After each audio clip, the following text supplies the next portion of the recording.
Okay, so for our next step, we're going to practice using the technical drawing tools to work on our logo. Okay, some of the technical drawing tools aren't all that technical, like a ruler is used for making straight lines. This is something you've known how to use for a long time. But we have other technical drawing tools like these templates. I have circles, I have squares, I have other random shapes that you can use, but the circles are the most popular ones to use. I also have this type of circle where you can trace half of it and then you would rotate it around and trace the other half of it. Circles can be used for a small part of the logo, or you could use an entire circle, or maybe it's just a quarter of a circle or a half a circle, whatever it is that you need. You can use a circle for anytime you have something that's really totally round. Sometimes, though, you have shapes that are very curvy, and for those we have these here. These are French curves, okay, and they are plastic tools. They're clear plastic, and I can use them to line up different curves on my drawing in order to trace them and make them nice and smooth. So these are kind of like using a ruler, but for curvy parts. Okay, so let's see how those work. The paper that you'll be using for this step is tracing paper. This is just a fairly fancy tracing paper. It's not your final paper. It is just for practice.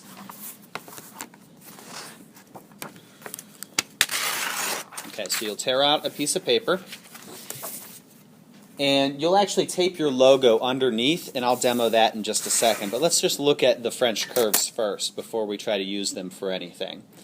Most of the time, you're going to want to start with a pencil. This is just to get comfortable with your drawing. You want to practice with a pencil. Since our final drawings are in pen, once you feel like you've mastered the pencil, you'll go on to using one of the drawing pens. Okay? You don't trace on top of the original pencil. We're just doing the pencil as a practice because it's a little less frustrating than the pen. Once you've got the experience in, then you'll do the pen. So, French curves, this is the one I probably use the most. You can see where people have previously marked on the French curve, and that's okay to do. They're trying to figure out what part of the curve they need for each of their designs and drawings. Okay? So basically how they work is that you, just like a ruler, you just set your pencil down next to it and you draw. Okay?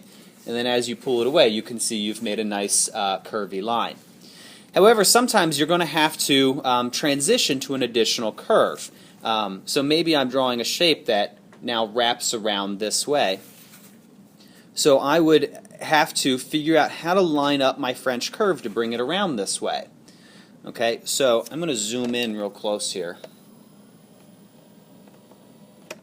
Okay, and when you're this close, you can see that the pencil line, let me turn off the bright light there, you can see that the pencil line has some thickness to it.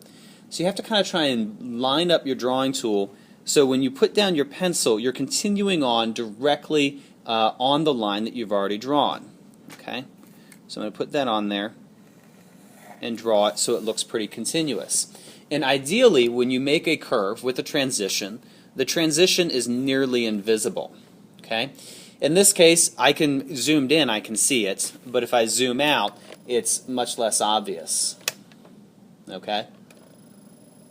So really, to the naked eye, just kind of looking there, that's a pretty good transition. So you'll trace your logo around with the pencil using these tools and practicing those transitions. Once you have those done pretty well, you'll go on to drawing pens. And we have drawing pens in 3 different thicknesses. This is a 0.8, which means it's 0.8 of a millimeter. Okay, and a 0.5 and a 0.3. The thicker the pen you use, the easier it is to hide those transitions. So a lot of times I like to use the 0.5 or the 0.8.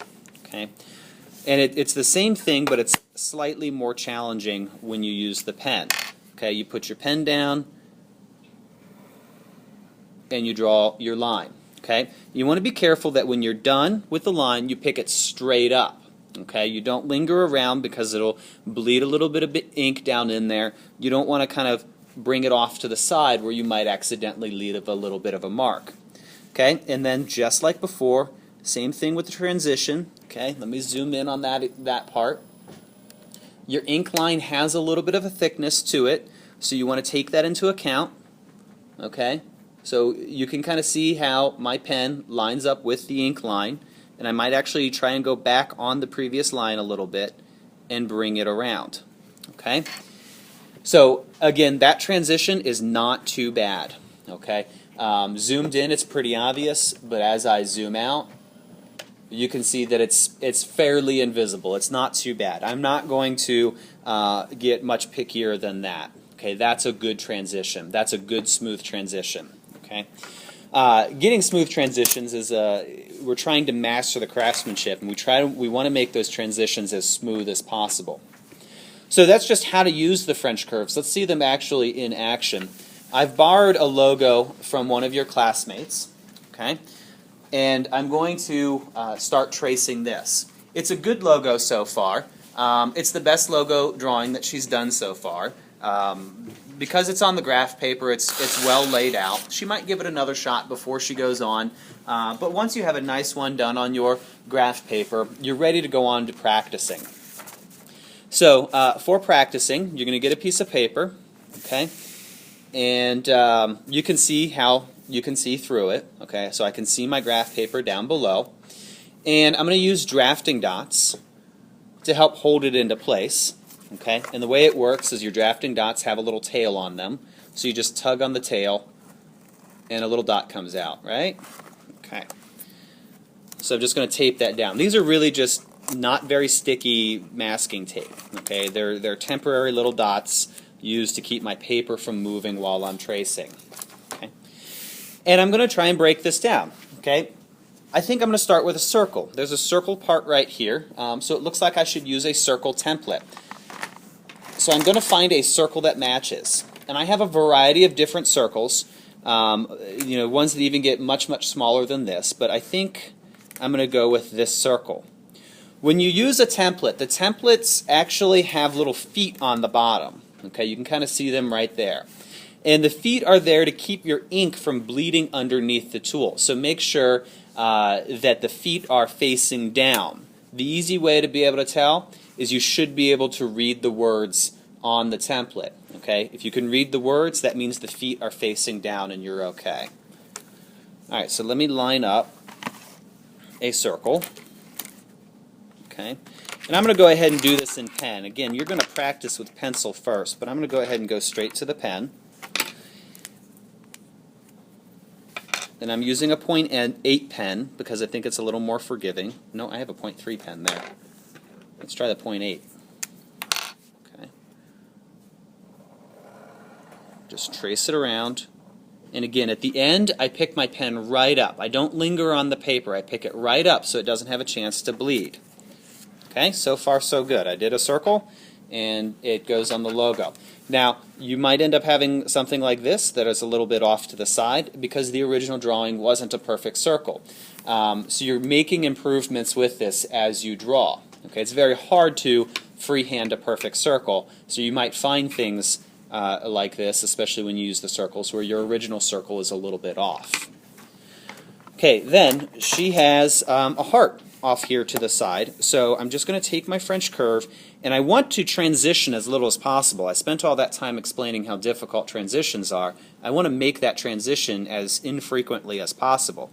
So I might make some changes to my logo, and that's okay, but I want to find a curve that fits as best possible and for as much of the logo as possible. Okay, so I'm going to draw in that part of the heart.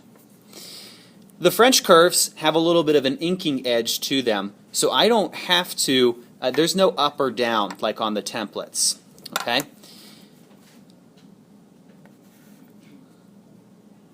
So I can try to find my best match. Okay, that's pretty good. And I'm going to try and make a nice smooth transition. And again, my pen comes right up. Okay, and I have that started. Now you can see I'm a little bit off the line of the original heart, and again, that's okay. No one will see the graph paper drawing when you're finished. Okay, you will just see this nice, well put together practice. Okay, so if it goes a little bit off, that's okay. It just might end up being a little bit easier for you if you go off of your original line drawings a little bit. I picked this logo also to show you because there's a lot of very tiny curves, which are challenging to do. Okay, but for the most part, you're going to be able to find French curve parts that are going to match fairly well. Okay, so, and like I mentioned before, you can change them around a little bit if you want to make it work on the French curve a little bit better. Okay, but you're focusing in on your transitions to make them as smooth and neat as possible. Okay, so you can see where I'm tracing around that comet part with the smallest parts of this very small French curve. There are parts like this here that get really, really tiny. She might be able to find, when she's working on this, some small French curves that'll fit a lot of these curves. Okay, so the little end here that I'm doing is probably the smallest that our French curve sets get. So she might use that for as much as she can. The more you use the tools, the smoother it's going to be. And certainly many of you will be able to use the drawing tools for the entire logo. But this little tiny parts that she's got left over at the end, she may have to freehand those. And for really, really tiny parts, that's okay. Just check with me first before you try and do any freehanding. Okay?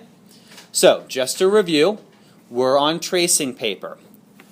You are practicing by taping your best graph paper drawing on the bottom. We use drafting dots to tape it together. You're going to use pencil first, just to get a feel for the tools. You might just do one tracing in pencil. Then you'll use pens, because our final drawing is done in pens without any pencils. So you want to master the drawing tools using the pen before you'll be able to go on to the final drawing. We have a number of different tools. We have templates. The most popular templates are for making circles. Much of your logo drawing, though, will be done with these tools, which are called French curves.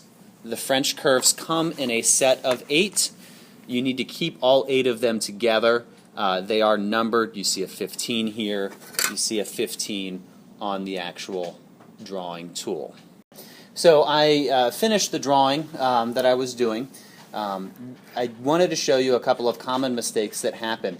And I did these mistakes naturally. Okay, I've never traced this logo before. These are real mistakes. I actually made these mistakes. I'm not just making them up for demo purposes. But it takes practice to really get a logo right. First of all, I made some changes to the logo here and here in order to simplify my tracing. I've also made some mistakes that if I were to practice this again, I would need to fix. I missed a transition here. That's a bad one. I had a smear here. That happens when I'm going too fast and I pick up the drawing tools too quickly. I missed another transition right here. That's not too bad of a one, but if I can, I want to avoid that. And then here's another smear. Okay, so you can see here at the end where I've made changes to the logo itself. Okay, made that change there. I'd have to change where the K is because it goes outside my circle. I didn't trace it. A couple other changes and then other mistakes that I've made.